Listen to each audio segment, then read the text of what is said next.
default parameters and keyword arguments are often used together. So let's make a demo called default and keyword.py. So again, we're going to define a function, our function hello, and we're actually going to reuse this one here. So I'll just copy and paste it in. So we have these defaults, and the question then is, well, if I call hello and I just want to change, let's set up a few examples. So I want to just change name, and then I want to do just change punctuation, and then just change name and punctuation. So I want to leave the default for a greeting, but I want to change these two. How do I do that? Well, the way we can do that is by using keyword arguments. So I'll say name equals Rob, and punctuation is equal to question mark. And let's try that. And it worked. We see that Rob went into name and did not go into greeting. So why did this work and then the other one didn't? Well, because, why did this not work? So if I run this one, we can see when we try to just change the name Rob only went into greeting. Well, realize, the computer isn't actually reading this. We haven't quite got to that stage where, a human being, if they saw this, said, oh, that's a name. That shouldn't go into greeting. That should go into name. Of course, it's hit or miss with the human too. Which one they'll go, it'll be 50-50 depending on who's reading it. If someone's very literal, they might put it into greeting.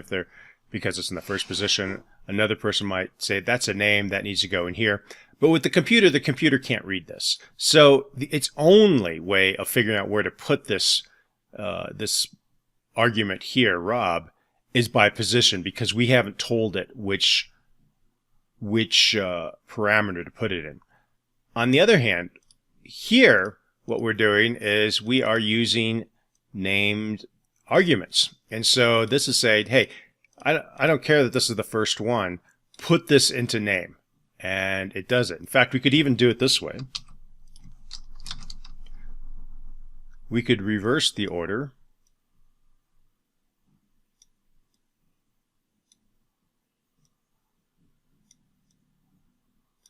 And it will still work fine.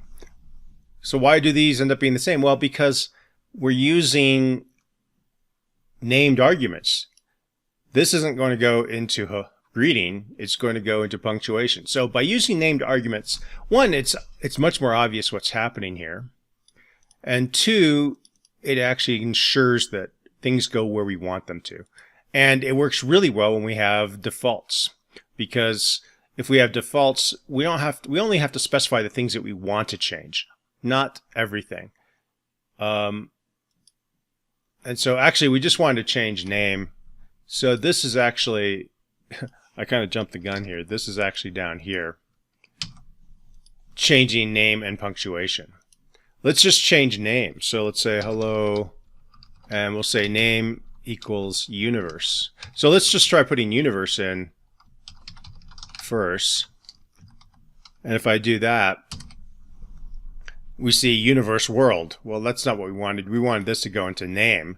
So we fix that by saying name equals, using a named argument, and now we can see hello universe, and this puts it in the right spot. And then if we just want to change punctuation, we could say hello punctuation is equal to, let's get really emphatic about it. We'll put lots of exclamation points. And we can see, there it did that. We could also change it to a question mark.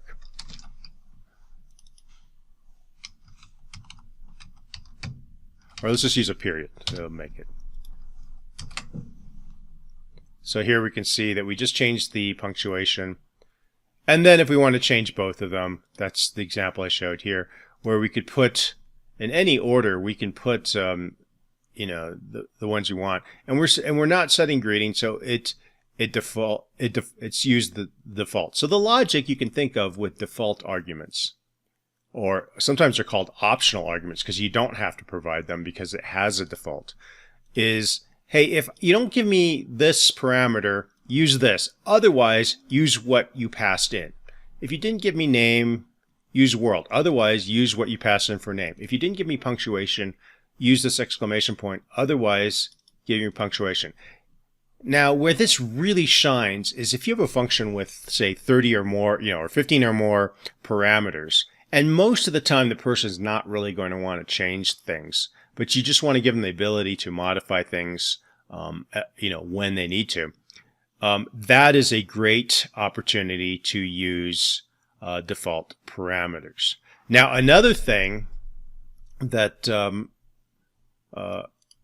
let's create another default, and keyword defaults must be last. Another aspect of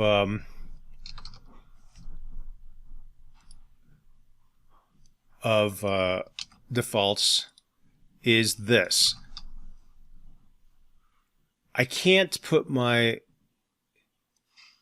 let's say that I was doing this. You have to provide punctuation. Notice that non-default argument follows default argument. So you must have all of your default parameters be afterwards. So if I were for some reason going to require punctuation, and in this instance what we would say is punctuation is a required argument.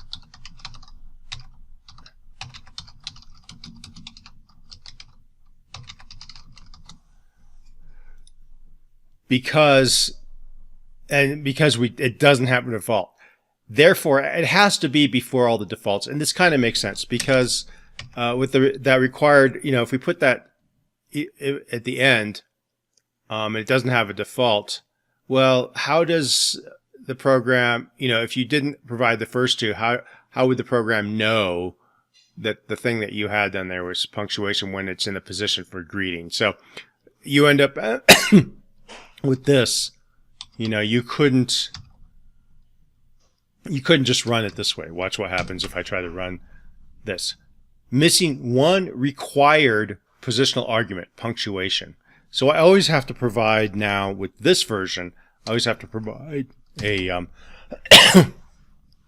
have to provide at least the punctuation for this to run.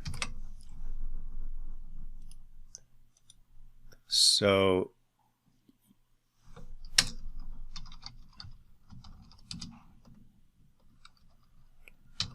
that causes error because punctuation parameter is required.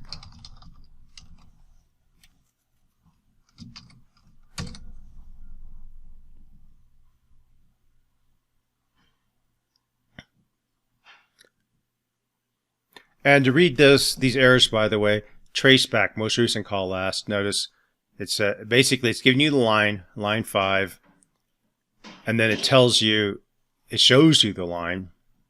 So this is just repeating the line that it's shown, and it says type error.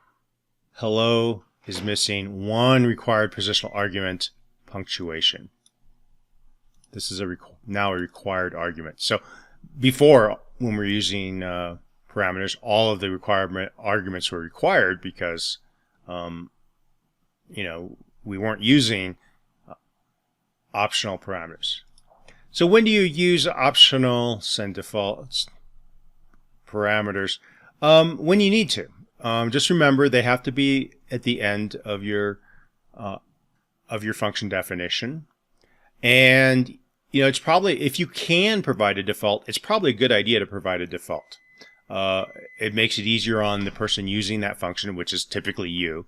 And it also helps a little bit with the documentation of that function, because you can see here, you can see, oh, this is what they're looking for. So it's a really good practice to try to use defaults when it makes sense. Sometimes it doesn't make sense. Sometimes you need an argument to be required. And but otherwise, it's a great thing to use. And then the other thing is that it also we can use, when we use them together, it's a very powerful way of making very flexible function definitions. Thank you very much.